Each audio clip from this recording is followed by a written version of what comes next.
love Adventure Time. I always have and I always will, but recently I decided I should rewatch it. You know, with the new Fionna and Cake show right around the corner, I thought, hell, why not do my own retrospective review on the show, and if the video does well enough, maybe even the Distant Land specials. If you don't know me, what's up? I'm Hello. I don't really do this kind of stuff, but I've always wanted to do some kind of retrospective view on some type of show, and I figured with this coming up, this would be a perfect opportunity for me to do that. Adventure Time started as a 7-minute original short that aired on Nickelodeon, believe it or not.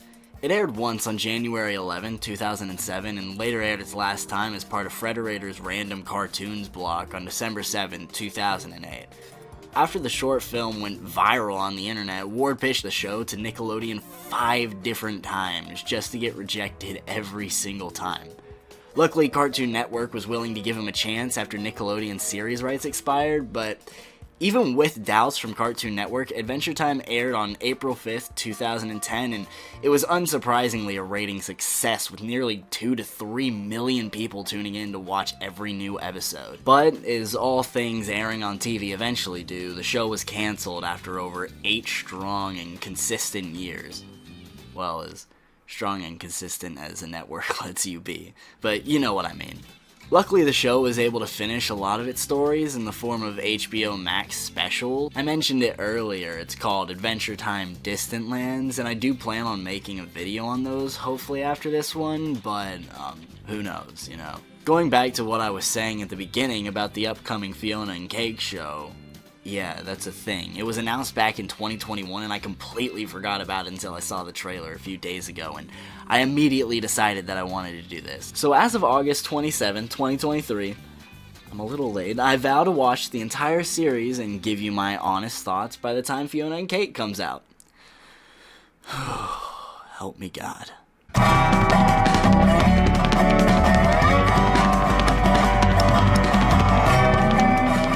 The show starts out extremely simple and episodic, but the thing that they nail is the dynamics between the characters and especially their personalities.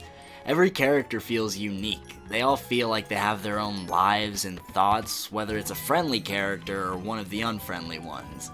Everyone that they've shown, I really wouldn't mind having them in another episode, except Lumpy Space Princess. She's not my favorite. Not to mention the beasts that Finn and Jake fight throughout the show are so stylized, and they all have like super cool gimmicks, and if it's not cool then it's something silly and it makes me laugh. I'm not sure what it is, whether it's a lower budget or the artist just wanting to make the perfect cartoon for kids in 2010, but the art style is a lot more stylized and bubbly. The characters seem a lot more expressive than I remember, and I feel like it might be because things got more intricate in the later seasons, but I'll probably come back to this point later and see if I'm just stupid. Another thing I noticed while watching these episodes again after years of not seeing them is just how many jokes can resonate with older audiences. I genuinely found myself laughing at some of the jokes I never would have gotten as a kid. It's 'cause they think your songs are dumb! What? What are you saying? If we don't encourage his talent, he might revert back to jerk dot. Oh! Hey, Donnie! Everyone says your songs are super balls! Boobies. Dang, girl, if you weren't a figment of my imagination, I'd want to have your baby. What are you laughing at? But going back to the visual aspects, the backgrounds are absolutely gorgeous, and every new location feels like a massive aspect of Adventure Time's world. I forgot to mention this until now, but there's one thing that'll forever be imprinted in my mind. It's the various intro cards for all of these early episodes. I don't know if they ever stopped doing them, but it just completely wiped my mind, since intros aren't even things that most cartoons do nowadays. I watched these as a wee little fuck, so seeing all of these title cards really hit me hard in the nostalgia sectors. Speaking of something that hits the nostalgia sectors, the music absolutely brings me back. The background music sets the tones in the show so well, so I can see why I remember every note of some of the soundtracks on these earlier episodes. One thing you can notice if you really pay attention is how the music oftentimes matches what's happening in the show. I love when shows do that, and the way that Adventure Time does it is just so charming. The last thing that I really want to say about Season 1, even though I feel like it's self-explanatory, is just how hard the intro and outro songs go. Having Pendleton sing the intro was just the perfect environment, and I feel like it really sets the show up for whatever plot that they want to put in between those two songs. Season 1 sets the stepping stones that's going to make the show great. It sets up characters, it sets up locations, it really has everything going for it, and I can see why it was greenlit for the next few seasons.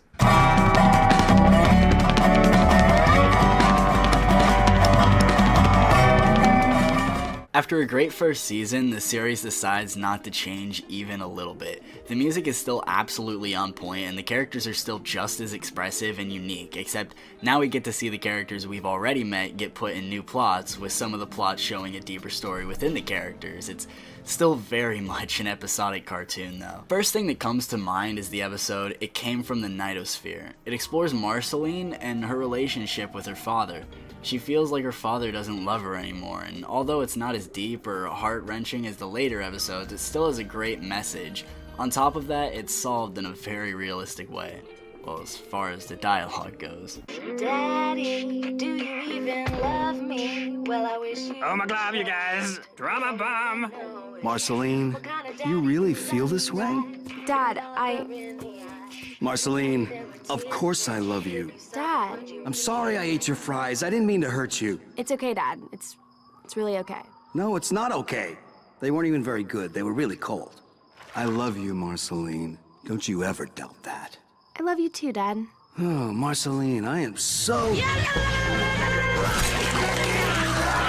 One of the most interesting characters introduced this season is Susan. Finn and Jake find her and her tribe in an ancient-looking bunker. She's an interesting character because Finn believes she's another human, but as far as we know, he's the only human left in the world. By the end of the episode, it's revealed that her tribe members are fish people, but Susan's true race is left ominous. It adds a sense of mystery, and I hope that there's something bigger happening. It's nice when you're looking for that type of storytelling. Another example of the writers being able to handle a multi-episode character / plot would be the episode Crystals Have Power, which is a continuation of the episode, Tree Trunks. A rather blunt title, I know. Yeah, Tree Trunks fucking explodes in that episode in Season 1, but in this later Season 2 episode, it shows us that she's just been in an alternate dimension being a dimensional monarch. Yeah, I love that the show remembers its characters and is willing to give them any role and somehow make it make sense. Luckily, Tree Trunks is saved and returns back to her little cabin to return later in the series as her sweet little self. One thing I noticed in Season 1, but have started noticing a lot more, is just how little the artists care about having the number of fingers on their hands consistent. Most of the characters have 3 fingers, but when needed to illustrate a point, the artist may add a 4th finger, and when they want to do a closer up of a character's hand, they may use 5 fingers. It doesn't bother me or anything, it's just funny to see because for some reason I notice it. Finn loses his sword for the first time and it gets replaced permanently. Don't worry though, this happens a lot. More massive though are the events that take place in episode 24, Mortal Folly. The characters are really given a reality check as they meet a monster that is a genuine threat, the Lich. After they barely beat him, PB gets dropped in a radioactive / paranormal tar pit that melts her alive, then later possesses her. I know, they keep it real light for a kid's show. This ends in PB being 13 years old and sets her up to become Finn's ultimate love interest. As for the Lich, it's seen that the friendly snail that's been following Finn and Jake is the newest host for the Lich. In terms of an audible change, Finn's voice actor is noticeably going through puberty. His voice becomes more and more mature as the series goes on, and it's definitely noticeable in Season 2. The best part is hearing everyone settle into their characters. The voice actors give off great performances, and watching the side characters take place as mainstays is super rewarding. We're still in the massive, more episodic library of episodes that I remember like the back of my hand from being a kid and watching cartoons religiously. I'm waiting for the point where I'm just watching episodes I haven't seen before, but until then, I'm enjoying the nostalgia trip. Overall, it's a great season, and I think it tops their first. The quality is as good, if not better than Season 1, and the stories that they're setting up are sure to deliver in the coming seasons.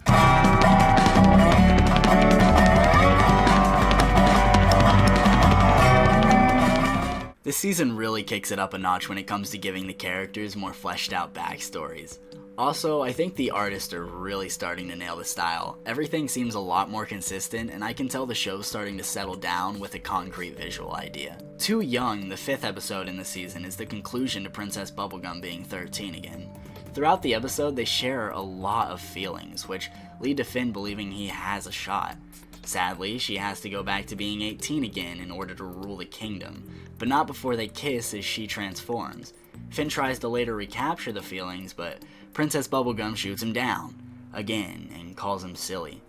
It works as a soft reset for the characters, but more massively, later serves as a major plot point for Finn and Princess Bubblegum. Episode 9, fittingly named Adventure Time with Fionna and Cake, is the first episode featuring Fionna and Cake, the gender-bent counterparts to Finn and Jake. Well, kinda gender-bent. All the characters are gender-bent, but some of them are also different beings entirely. Like Cake is a cat, and Rainicorn is replaced by Monochromicorn.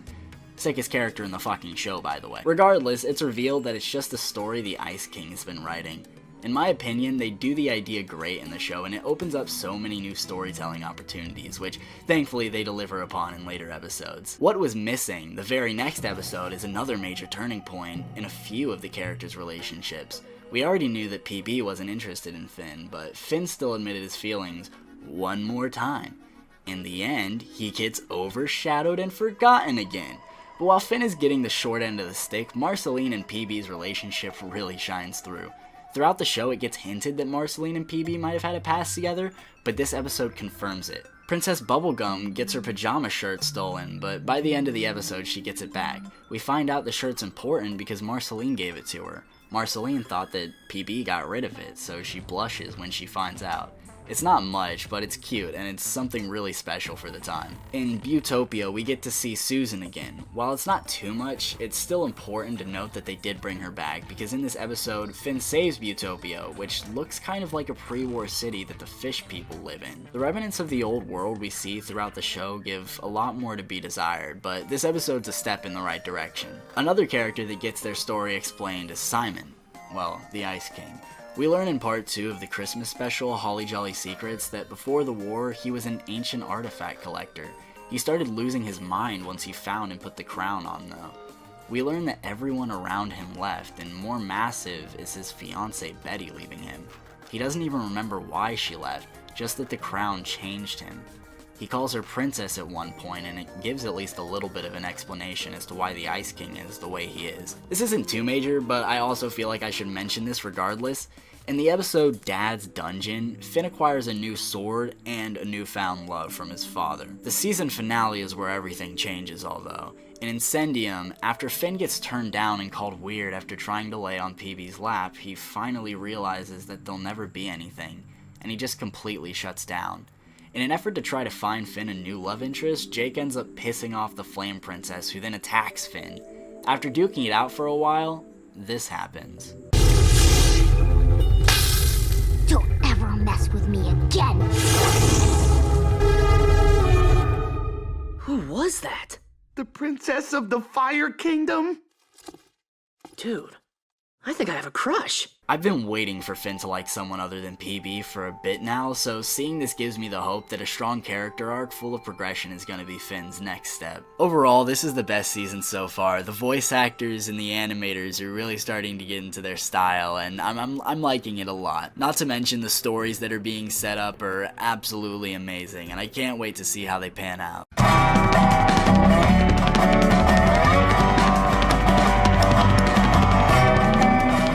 The first episode, called Hot to the Touch, shows what happens immediately after the final episode of the last season. The episode shows Finn chasing and trying to calm down the Fire Princess while not understanding that Jake messed with her feelings. By the end of the episode, they end up having a really personal moment that leaves the viewer anxious about how the stories of the characters might continue. In Your Footsteps, episode 7 of season 4 starts out just like any other episode, but by the end, Finn gives the Enchiridion to a bear that says he wants to be a hero. What Finn doesn't know is that this bear was being pawned by the Lich. The bear then gives the book to him, ending the episode there. Something big is coming. Something becoming increasingly cool to see is just how many background references / callbacks they make, such as seeing Gunther's cat baby in the background of Princess Monster Wife, or seeing Goliath and her brother still battling in the background of Princess Cookie. Continuity like that makes the show so magical. Even when the episode is very simple, they still manage to take everything into account. The next major step for Finn and Flame Princess is in the episode Burning Low. In this episode, Princess Bubblegum tries to explain why Finn can't be with Flame Princess. While doing this, she gives Finn the wrong idea, and Finn believes that PB is just trying to come back into his life as his love interest who he knows will ultimately just let him down again. Instead of falling back under her umbrella, he decides to finally speak his mind in the strongest dialogue the show has had yet. I'm glad you understand why you can't be with Flame Princess. Bubblegum, I can't do this anymore! What? Now you like me? Finn, what are you talking about? What am I talking about? PB, I was in love with you, okay? And you didn't love me back. Now I'm ready to move on, and it's like, you're gonna build me up all over again. Well, I'm done. I'm done. This is a big hurdle for Finn, and now that he's shaken his crush on her, the opportunities are endless. The next major shell shock is in Lady and Peebles. The episode is a Rainicorn and PB centered episode that has a twist ending. It's revealed that Rainicorn is pregnant with Jake's babies. This is sure to be a major plot point within the show soon, and sometimes it's hard to pull off that kind of story, but I have faith that they can do it and do it well. In episode 25, I Remember You, we get one of the biggest reveals of the show so far. We learn that Simon knew Marceline, and to a degree was her caretaker after the bombs dropped. I'm sure that next season they'll explain more and expand upon the topic. But by far, the biggest episode of the season is the finale, The Lich. Boy, I have a lot to unpack.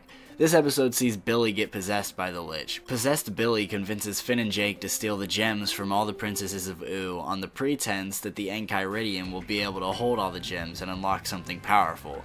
But when they do place all the gems in and try to give the book to Billy, PB outs him as the Lich. Finn battles the Lich in his mind until eventually he's tricked into opening a portal that seemingly allows the Lich to completely reset the world. The last scene shows a regular boy who vaguely looks like Finn living on a farm with his canine companion, Jake, the ordinary dog. Man.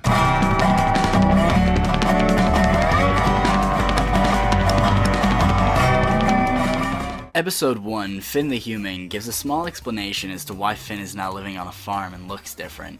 Opening the portal led the Lich, along with Finn and Jake, to a powerful wish giver known as Prismo. Prismo grants the Lich a wish, and he wishes everything dead. But because Finn and Jake also entered the portal, they also get a wish. Finn tries to outsmart the Lich by wishing that he never existed.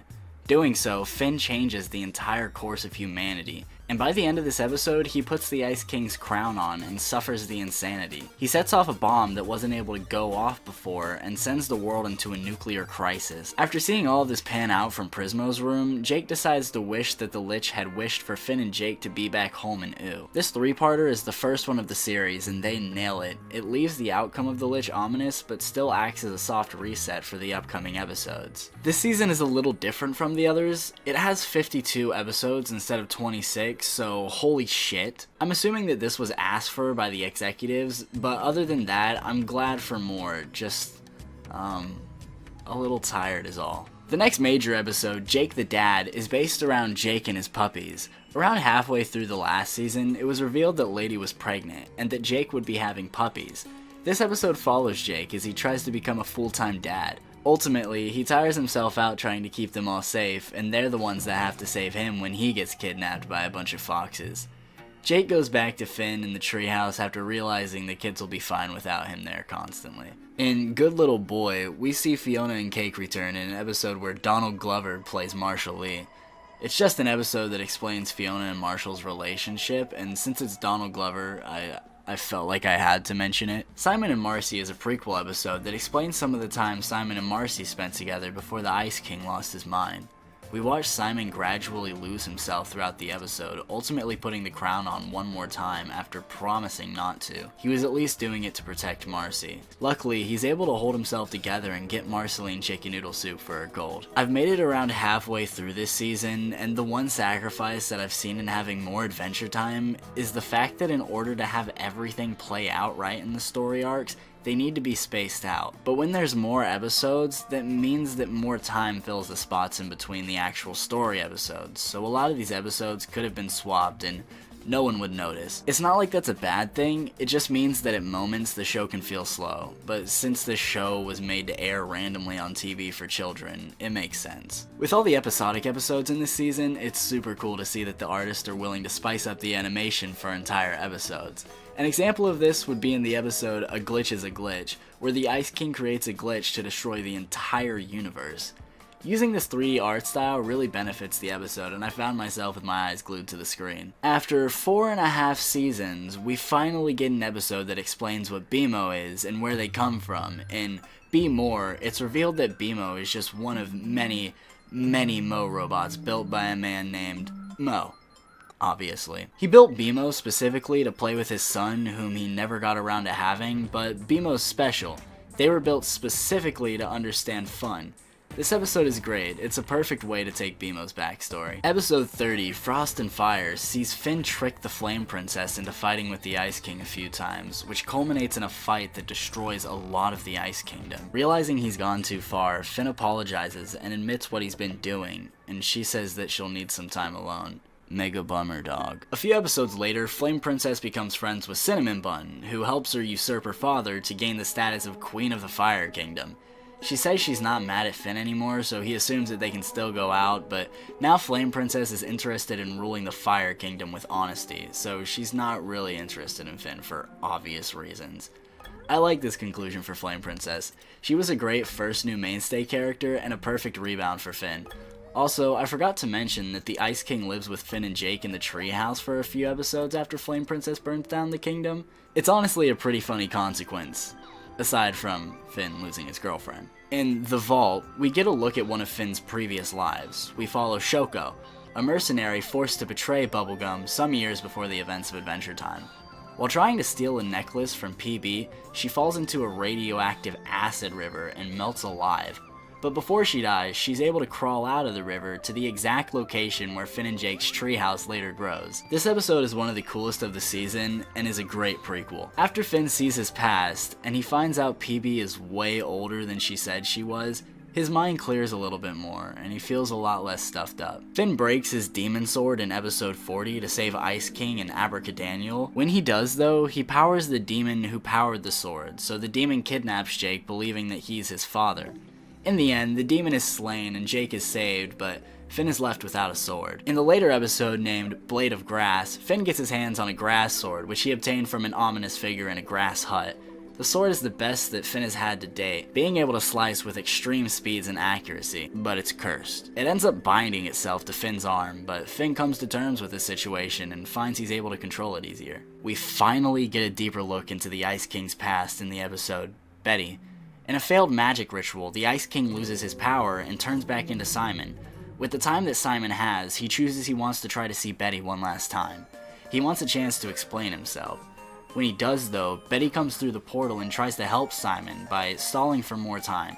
She counteracts the curse by returning the magic back to the crown. After that, she disappears. The 52nd and last episode of the season, Billy's Bucket List, ties up loose ends around Billy and his untimely death. In this episode, Finn is helped by Billy's ex-girlfriend, Canyon. They finish the last item on Billy's bucket list and give Canyon one last ride. What Finn didn't see, although, was a hidden item at the bottom of the page that says Billy wishes to just float in the ocean. Finn's still deathly afraid of the ocean, but by knocking himself out, he's able to fall into the water. When he wakes up though, he's confronted by his fear cloud once again. In one swipe, Finn's sword kills the cloud, and Finn feels free. Billy comes in the form of a constellation to thank Finn for finishing his list, but more shockingly, he tells him that his human father is alive in a place called the Citadel. This was the longest season by far, literally double the number of episodes. This season covers so much ground within so many character stories that it's hard for me to truly explain everything. My ultimate goal is to outline the major story arcs so that you can better understand the series, but some of the most exciting stories take place away from the main story. My biggest example would be Tree Trunks' story, where throughout the season, she finds and marries a nice talking pig and lives happily. Or the Lemon Grab and Lemon Hope story arc, where loads of things happen. One of the biggest is the Lemon Hope 2-parter near the end of the season. I haven't even mentioned Jake's children growing up 10 times faster than regular puppies. My point is that if you really want to know everything, and if you really want to take everything in, the best idea would be to watch the show. You're lazy though. Don't worry, I get it.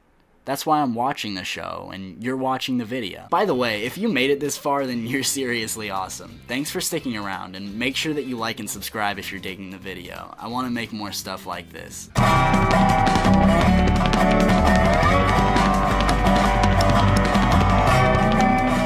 The first 2 episodes of this season finish the story started last season. Finn and Jake ask Prismo to bring them to the Citadel, and we find out that it's a cosmic space prison reserved for the worst of the worst.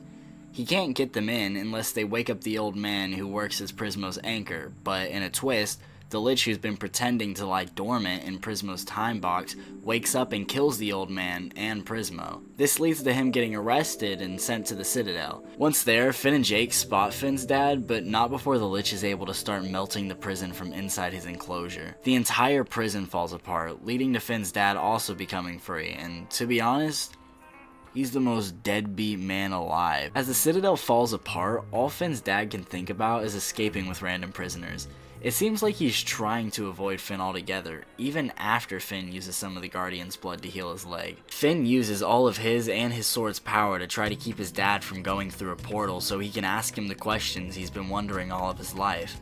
But ultimately, Finn's grass sword breaks and leaves Finn without an arm. Luckily, some of the Guardian's blood touches Finn's arm and sprouts a little flower, but after all that, Finn is left speechless. Luckily, the same Guardian's blood that grew limbs for Finn and his father was also able to grow skin and muscle on the Lich. This ends up making him a massive baby, meaning technically Finn and Jake won. They decide to give the baby to Tree Trunks, and obviously she's delighted. Finn's basically armless until the episode Breezy. In this episode, Finn meets a bee that has an obsession with the flower on his arm, and by the end of the episode, she turns into a queen bee and pollinates it, and then grows into a tree only to explode and leave Finn with a brand new arm. It has a little thorn coming out of the palm for good measure. Finally, in Joshua and Margaret investigations, we learn that Jake is actually a shapeshifter, and the reason he's magic is because a shapeshifting beast bit his dad, causing Jake to grow from his head and pop out. Right after that, his mother gave birth to Jermaine, and the two vowed to never tell Jermaine and Jake how they were born, and that's how the episode ends. Although none of the characters' stories progressed, it's still nice to get a little bit of context. Hopefully soon enough we'll see Jake utilize that part of his past more. The next sword Finn acquires is the Finn sword in the episode Is That You?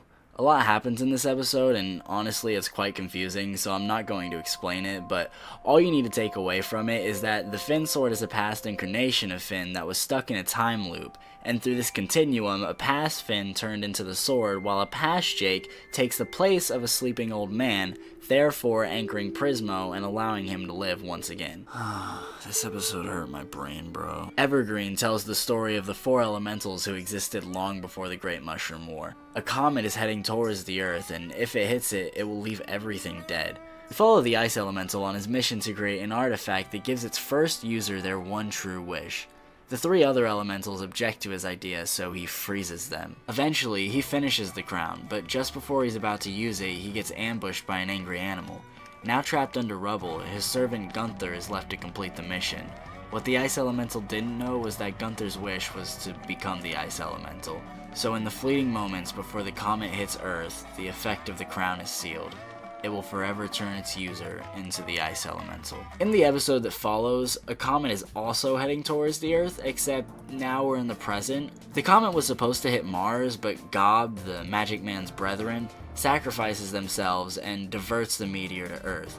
After the dust clears, we see that the meteor is just a ship carrying none other than Finn's scummy dad. Poor Gob. Rest in pieces. A few episodes later, the comet lands and Finn gets pulled to it while sleepwalking. After making it to the comet, he sees his dad tricking a small civilization into fixing his escape ship. Eventually, the ship is finished and Finn learns that his dad was just going to leave the comet ship there to explode. So Finn sends his dad back into space and saves the tribe. Finn's dad also tells a very half-baked and most likely made-up story about where Finn actually came from and who his mom actually is.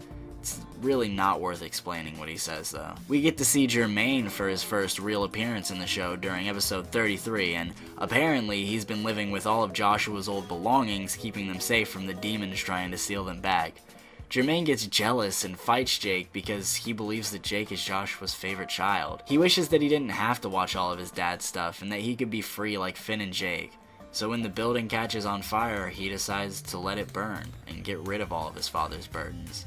He realizes that the only thing that really matters is having a good relationship with the people he still has around. We learn about Magic Man's past in the episode, You Forgot Your Floaties. Back on Mars, Magic Man was given the task of creating a defense mechanism that could stop the second coming of Gold. In doing this, he creates a replica of his wife that also acts as a weapon.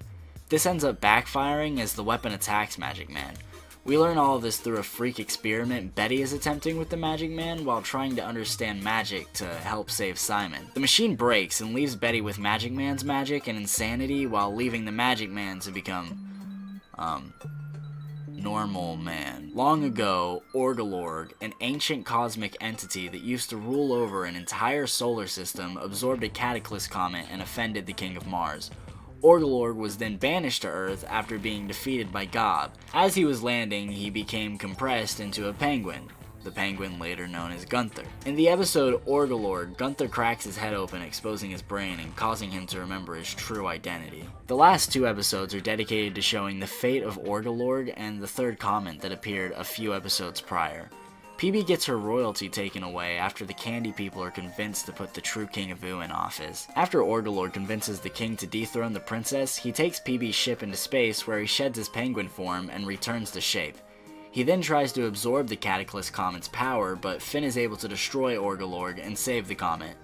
An entity hatches from the comet and gives Finn the choice to become like it and wander endlessly through space without the woes of mortality to hold him down, or to stay as he is and live out the rest of his life. Finn chooses to stay as he is, but his father takes up the entity on the deal and disappears on Finn for the 3rd time. What a great guy. The story is really starting to kick up, and I'm hoping this next season can keep the heat going.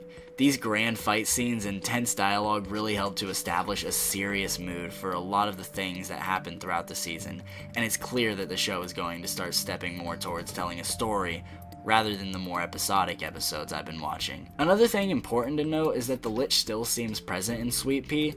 That's what Tree Trunks named the big baby. I think an inner struggle plot would be a really cool way to take his character, and I hope to see more of him in the future.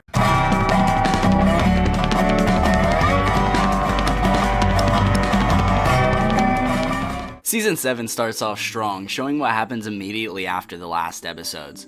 It's explained that PB comes from the Mother Gum and that she has a massive tie to every candy being. Her brother, who comes from the same place, lives in the castle sucking the roots to allow it to produce the candy solution needed to make the place run. The King of Ooo ends up scaring him away and PB has to find a way to return him back to the tree. I'm hoping we learn more about Princess Bubblegum's past this season. I really like the direction they're taking her in. This Princess Bubblegum is a lot more reflective and less critical of the people around her. Overall, her character is more interesting this way and just 10 times more enjoyable to watch. In episode 2, Varmints, Princess Bubblegum confides in Marceline. She cries and crumbles under all the weight of her situation and expresses how much it hurts to fall so far. It shows her humanity and deeply strengthens the bond between Marceline and PB.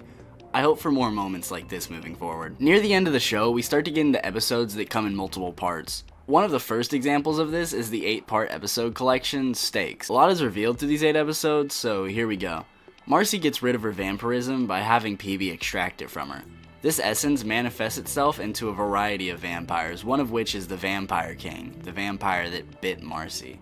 They're all previous vampires that Marceline fought and devoured although. Also, we get to see the moment when Simon abandons Marceline to protect her from him and his insanity. After she wanders for a while, she meets a group of humans that she protects and travels with. Back in the present, Marcy is able to kill all the vampires and acquire her powers again, but not before she gets cut and poisoned, causing her to pass out.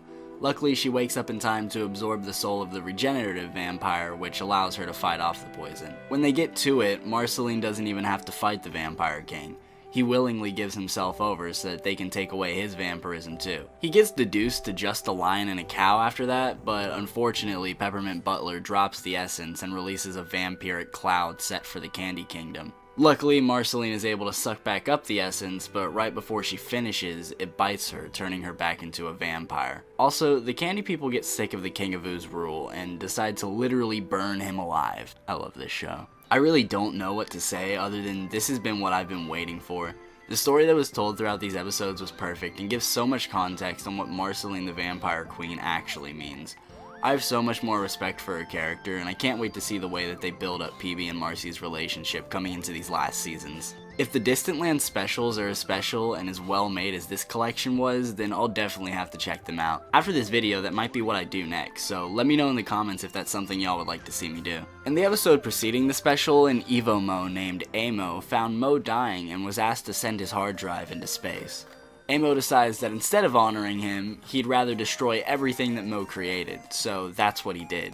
He destroyed the Mo factory and every Mo inside. He then tricked BMO by pretending he was a Mo in a robot's body and sent BMO on a death mission. But luckily they were able to escape and they ended up killing Amo. Luckily, BMO was able to save Mo's memory drive, leaving it to become maybe a plot point later. We get to go back to the alternate reality where Finn fucked everything up in the episode Crossover. In this episode, Prismo, Finn, and Jake work together to fix the alternate Finn's reality by setting up a time paradox that destroys the crown with the bombs that go off. This time stuff with Prismo really hurts my head, but the amount of effort put into these episodes' plots is amazing to say the least. Finn broke his sword again.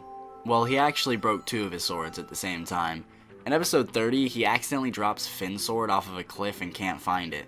Later he figures out that the bandit princess found it and was using it for misdeeds. When Finn finds her, he fights her with the grass sword, but ends up piercing the Finn sword right through the gem, and in that moment the bandit princess snaps the grass blade into the gem, causing them to fuse.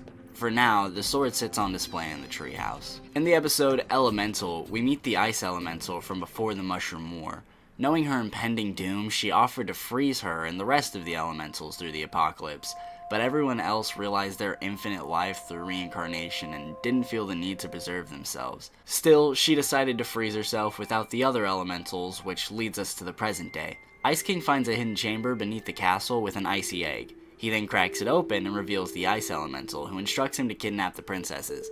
She wants to show them their full powers. After the princesses escape the ice elemental, she gets mad and denounces her desire to befriend them. The last 3 episodes are dedicated to Susan and her mission. We learn that Susan comes from way out in the middle of the ocean and that she has cybernetic implants. She's a seeker and her main function is to acquire Finn and bring him back to her home. The reason she hadn't done this before is because the cyber implant on her head wasn't activated, so she was acting like the fish people that she had been living with. After struggling for a while, Finn was able to break the implant on her head. Immediately after that though, the Finn sword and the grass sword merge, creating a grass Finn. There have been way too many hints throughout the show at this point that hint towards humans living out in the ocean, so I'm hoping that the next season delves deeper into that history. This season had so much information that helped flesh out the story of the world and the people within it. It's given so much context and has answered so many different questions that the series has had me asking since the very beginning. Overall, it's been a great season, even with the confusing episode categorization.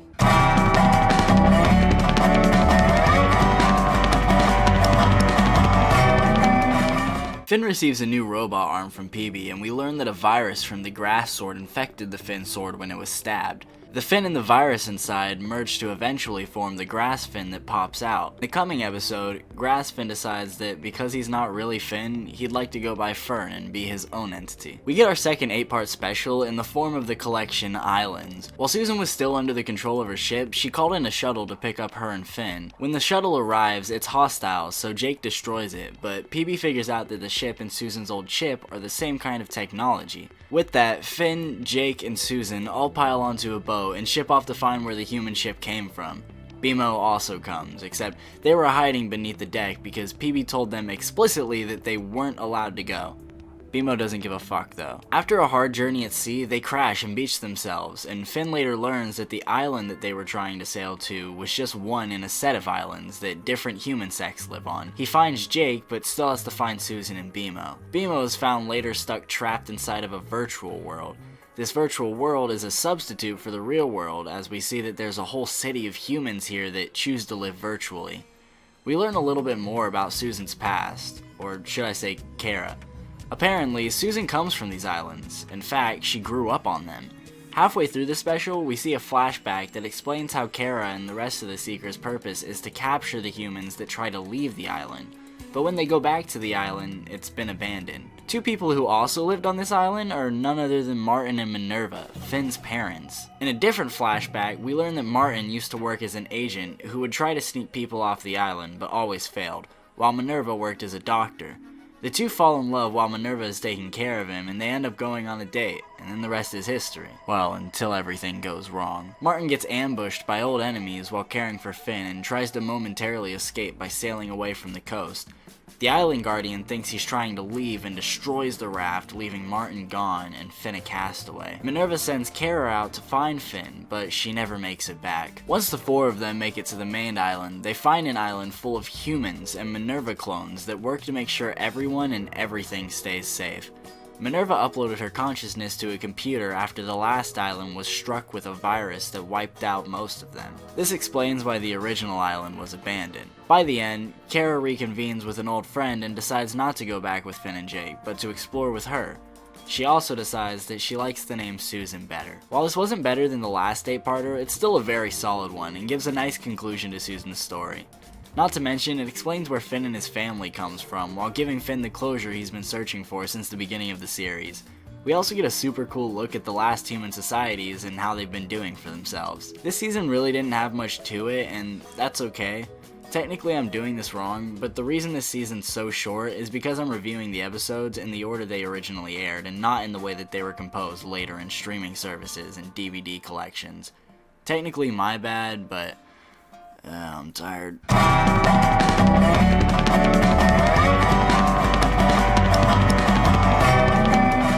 Finn and Jake make it home just in time for the next 8-part collection of episodes, Elements.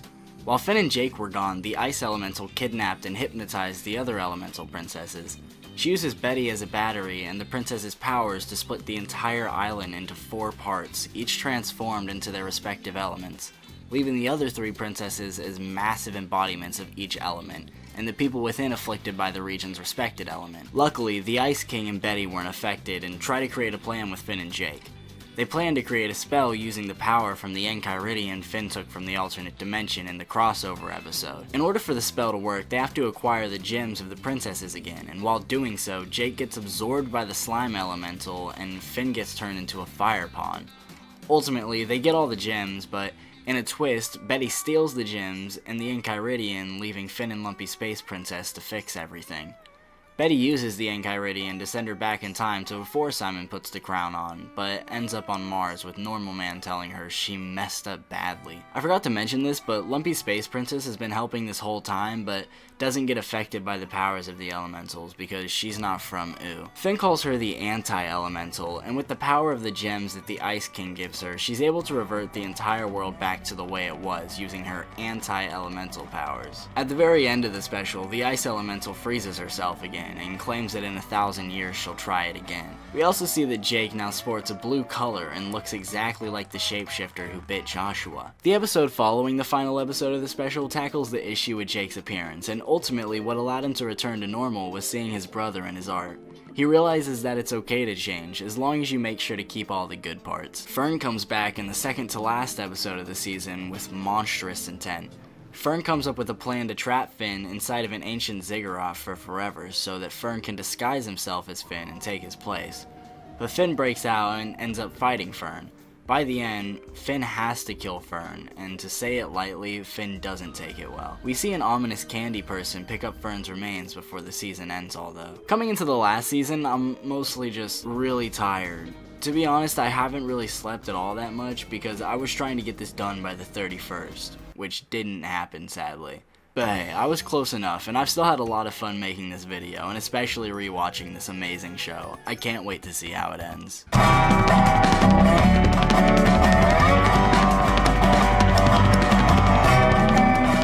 With this season being the shortest at only 13 episodes, I'm really hoping that it'll be enough to end the series on. In the episode Bonnabelle Bubblegum, we finally get some context on PB's family. Because PB was born from the mother gum and doesn't technically have a family, she decides to create her own. Sadly, this family betrays her and makes a concoction that turns you into an unintelligent candy person when touched. They plan to use it on PB so that they can use it to rule the kingdom without her. They end up accidentally using the serum on themselves, forever sealing their fate as candy people, until mysteriously Gumball comes back. The very next episode sees us at Finn's birthday party, where when at the party a mysterious figure named the Green Knight appears to challenge Finn. After doing a few challenges, it's revealed that the Green Knight character is actually just a revived, stronger version of Fern that was created by Gumball. In a later episode, we learn that because Lumpy Space Princess reset everything back to the way it was, that also includes PB's family members. Now, they plan to overthrow her and start a new bubblegum dynasty. In episode 11, Marcy and Hudson, we get to see Marcy's dad again, who while there makes Finn a soul sword to wield as his, hopefully, final sword. Eventually, Jake learns the story of how he was born and meets his shapeshifter dad. His dad tricks Jake into giving him all of his powers so that his dad can go on living. Jake's able to defeat him though, finally ending his storyline while also leaving him on a random planet, alone. Going back to Betty and Normal Man on Mars, Finn and Germaine go there to ask for Normal Man's help in finding Jake. While there, they also meet Betty again, who says she's remorseful and wants to help. After they save Jake, Betty tells Normal Man that she has a plan that will save Margot from Gold while also saving Simon from his curse. We learn that Uncle Gumball has been building troops in anticipation of war with Princess Bubblegum. When Finn goes to his base, it seems like there might be a good shot at diplomacy. They even sign a peace treaty and douse Finn and Jake in their celebration juice. Once they get back to the Candy Kingdom though, Princess Bubblegum sees that they were actually doused in the bad candy serum. This action cements the war, which leads us into the last episode. Come along with me. This episode starts off introducing us to Shermie and Beth, two distant future reincarnations of Finn and Jake. They find Finn's old arm buried underground and go to the King of Ooh to ask if he knows what it is. When they get there, we learn that BMO is the King of Ooh and get a super cool shot of his room which has tons of references to past episodes. BMO then goes on to explain the Gum War. Just before the two sides are about to go to war, Finn and Jake get Gumball, PB, and Fern close enough to them to use a potion that puts all of them into a shared dream. Within the dream, Finn and Fern finally come to peace with each other after destroying the curse that attached itself to the Finn sword. Sadly, PB and Gumball couldn't do the same. Gumball tries to hit PB with the juice one last time after waking up and ends up cracking the bottle on himself. Luckily, her aunt was able to see the error of her ways and agrees to end the war. But with what happens next, everything else seems minute. In a flash, Betty, Normal Man, and Gold come through a portal, changing the mood immediately. Simon, Finn, and Betty get swallowed alive and start to break down into their most basic forms. Thankfully, the singing from everyone was able to form a hole within Gold's stomach, giving them a way out. Betty realizes though that if she leaves, they'll still lose. So with the crown in its most basic form, she wishes to become strong enough to protect Simon, which turns her into Gold, successfully saving Simon in the fate of Ooh. The crown is then dropped one last time and falls into Gunther's hands, where we learn his one true wish, to become the Ice King. Gunther then transforms into the Ice King, forever sealing the fate of the crown once more. Without the curse keeping Fern alive though, he dies and leaves a seed. He asks Finn to plant it near the treehouse, and so he plants it where the treehouse used to stand before it got destroyed earlier in the episode. The seed sprouts a tree with the Finn sword sticking out of it. Going back to Shermie and Beth, we see them find the tree and climb to the very top of it where they see the Finn sword. Shermie pulls out the sword and says the final line of the show. Check it out, dude. Very pretty.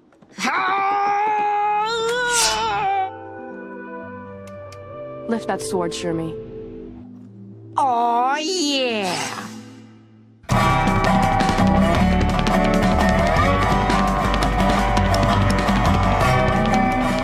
I hold this show very close to my heart, and I think I mean that even more so after rewatching and finally finishing it. The amount of amazing stories that this show tells throughout its 8-year run is more than enough to make any kid happy, and I'm so glad that I grew up with this and not some mind-numbing 3D animation like Cocomelon. This ending tied up all the loose ends and gave almost every character a happy ending. I mean, even Simon is finally free from the curse of the crown. I couldn't have asked for the show to do it better, and I'm happy they got the chance to tie everything up and didn't just get straight canceled. If you've made it this far, then you can successfully say that you've made it to the end. Good on you, dog. If you want to follow me, all of my social media accounts are down in the description below. Not to mention, I also have a Discord server if that's your type of thing. Make sure you like and subscribe if you want to see me do more videos like this, and maybe comment if you have any ideas for future videos. Anyways guys, I think I'm going to bed now. I haven't slept in like 35 hours, and I think I'm starting to hallucinate. I hope y'all have had an amazing day, evening, or night whenever you're watching this, and I'll say hello to y'all in the next video. Peace out.